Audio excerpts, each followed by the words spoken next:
Health news మీకోసం.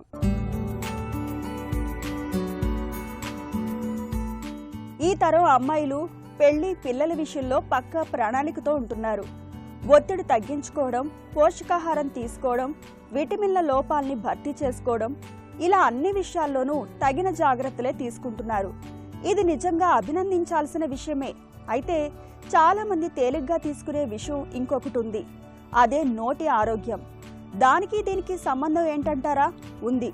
నోటి ఆరోగ్యం స్త్రీల ప్రత్యుత్పత్తి వ్యవస్థ మీద కూడా ప్రభావం చూపుతుందని అమెరికాలోని అలబామా విశ్వవిద్యాలయానికి చెందిన ఒక తాజా అధ్యయనం పేర్కొంటోంది.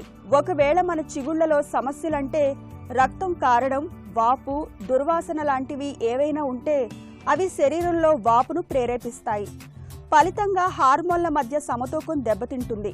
దీంతో గర్భం దాల్చడం కష్టమవుతుందని పరిశోధకులు చెబుతున్నారు. అంతేకాదు, నోటి ఆరోగ్యం సరిగా లేకుంటే నెలలు నిండక మునిపే ప్రసవించడం, బిడ్డ తక్కువ బరువుతో పుట్టడం, మధుమేహం రావడం వంటి సమస్యలు తలెత్తే అవకాశం ఉందని శాస్త్రవేత్తలు వివరిస్తున్నారు. అందుకే గర్భం దాల్చక ముందు నుంచి గర్భధారణ సమయంలోనూ నోటి ఆరోగ్యాన్ని కాపాడుకోవాలని పరిశోధకులు సూచిస్తున్నారు.